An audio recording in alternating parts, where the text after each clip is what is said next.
So today I'm going to be changing the filters on my A.O. Smith reverse osmosis water filter system. And this is going to save you a lot of search time online because it took me a while to figure out the correct filters or to find the correct filters. I will leave a link in the description so you can check them out for yourself. But it's going to be this system right here. Do a little bit of a close up here. And each one of these boxes contains 2 filters. So this is the model number here, or the filters you're going to need. This is the item number, and this is the model number and item number. Again, I will have these linked in the description so you can check these out for yourself. So this one right here, these filters you should change every 6 months. These filters is once a year. Now I've had my filter system for a little bit over a year now, and I haven't changed any filter at all. So we're gonna get going here. All right, so we'll start by taking out the first 2 filters here, which is filters 1 and 3. And one is a carbon filter and the second one is a clarium filter. So it's 1 and 3. Okay, so the clear netting, this is gonna be stage 1, which is the first filter here, and this is gonna be stage 3, which is this filter over here. So we're gonna go down here to the filters. So make sure the first thing you do is turn off your water. Turn off your water, and also I have this disconnected right now, but you're gonna wanna open your filter faucet and get any water that's left in the line drained out, because I try to cheat and skip the step, and I'll show you what happened in the video. Let me see if I can get some light going on in here. So this is stage 1 here, stage 2, and stage 3 around the corner here. And then we have the stage 4 down there. So all we need to do here, we'll start with stage 1, is remove this. We're gonna twist this clockwise. Be about a half a turn.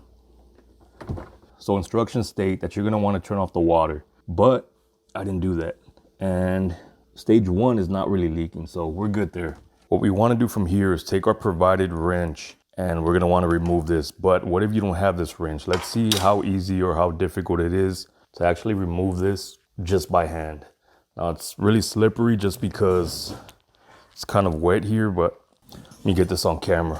So just with my shirt getting a little bit of grip, I am able to take this off just by hand. So if for whatever reason you're missing this, you can get this off just by hand. Now, when I was looking for these, I actually thought that this whole piece was 1 unit. What I mean is like that you would buy it with this whole piece. So I wasn't looking for the filter by itself. I was looking for this right here, not knowing that this opens up.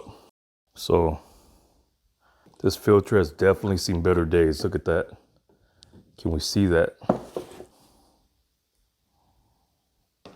Okay, so I'm gonna very carefully take this plastic piece off. We're just gonna pop this out, straight out, no twist. It's pretty dirty. And we're gonna pop the new one right in there.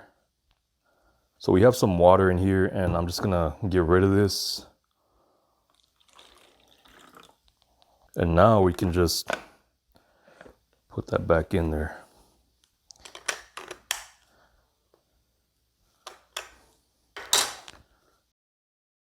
So taking this tool and trying to tighten it more than I did by hand really doesn't do too much, and you don't want to really over tighten. So you can definitely tighten this just by hand. All right, so now we're going to reattach to stage 1, and this decal right here is going to be facing you when you reattach.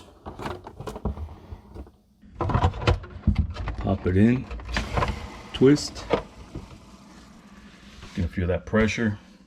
And now we're going to take off stage 3. And I'm going to try to do this with one hand. So we're going to turn this to the left. Stage 3 right here. And we're going to do the same thing with stage 3. Just taking it off by hand to show you that this one's a little bit tighter, just to show you that you can take it off by hand. This one has a blue netting. Same thing with this one. This one's really dirty. And these two filters here are the ones that you're supposed to change every 6 months. Remove this here, pop that right in. All right, now let's go put this one back in. So I'm not gonna show you how to do that one just because we already did the first one. You're gonna turn it with the label facing you, push it up, twist counterclockwise. So these filters really do work. If we see this bowl right here, this was all the excess that was in the two sumps, pump 1 and pump 3, or stage 1 and stage 3. And there's a lot of particles in here. So these next set of filters are going to be different. These actually come enclosed with the housing.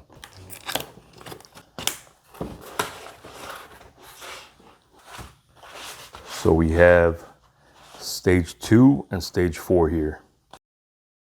So we have 2 and 4. Now these, there's no internal filter that we have to remove or anything like that. We just replace this whole housing here. So if you haven't bought this system yet, I like the system, it definitely works.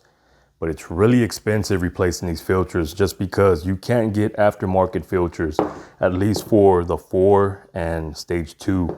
These you have to use the OEM. Now these you might be able to get away with using the aftermarket, but I just went ahead and went with the OEM because I was using these OEM, and why not, right? But it cost me about $140 to replace both.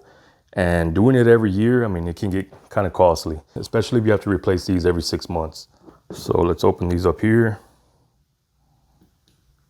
You're gonna wanna take this cap off and also take note of this here. This little piece right here, we're gonna remove in a second. Okay, so let's start with stage 2. So the first thing we need to do here is remove stage 2.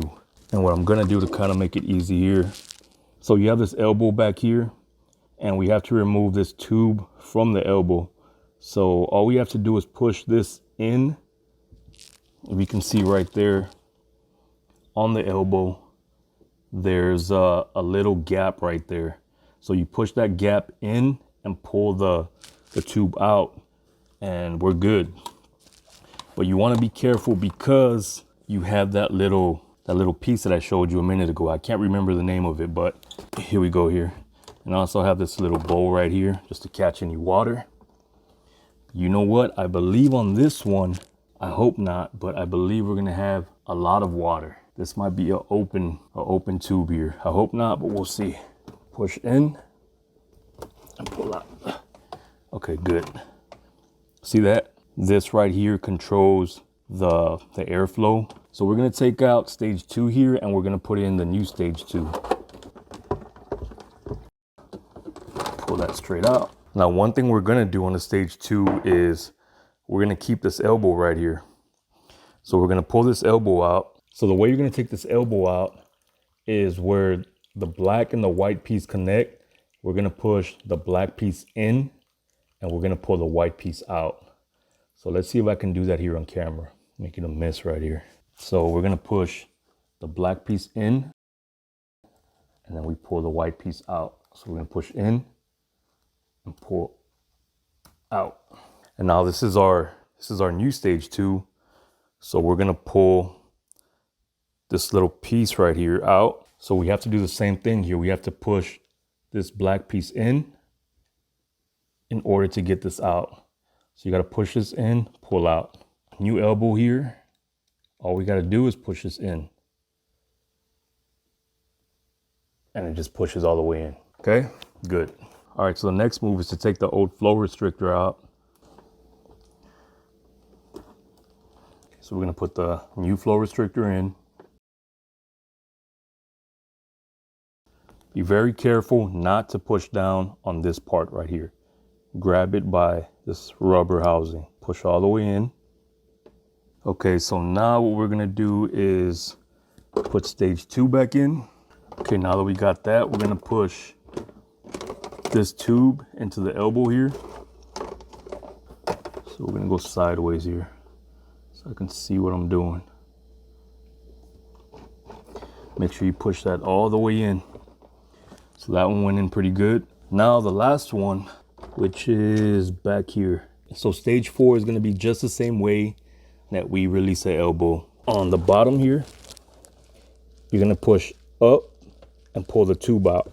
And then we're gonna do the same thing on the top. I don't know if you can see that here, but right here, we're gonna push up and pull the tube out. Whew. That ain't playing.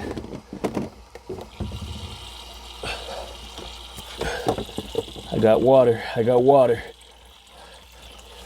Okay, so while it is possible to do this job without turning your main water off or your valve off right here, it can get a little messy. And these three right here were fine. Stage 1, 2, and 3. It's stage 4 where this red hose is coming from. That one, that seems to have water coming out. Where is it coming from? Okay, it's coming out of this unit here. So we have live water coming out. And luckily I had this little catch pan here. Catch all that. Got my phone wet. I'm gonna dry this off, so we're gonna take a quick time out. Okay, so from here we're gonna turn our water back on.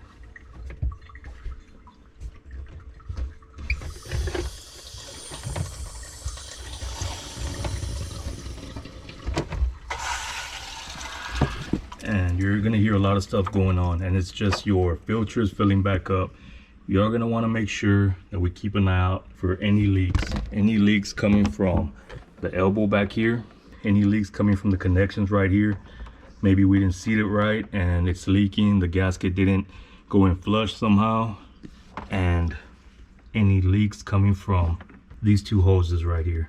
So it looks like we're good for now. But the last thing we wanna do is turn the filter on, and we want to let it drain. So it says open the cold water valve, purge the system by opening the RO faucet and letting the water flow through the system for 24 hours. Once the system has been purged, turn off the RO faucet, allow 2 hours for pressure to build in the system, and check for leaks. Your RO system is ready to use. So we have to leave this open for 24 hours. So leaking water for 24 hours, not ideal, but I'll probably just leave it on overnight, not a full 24 hours.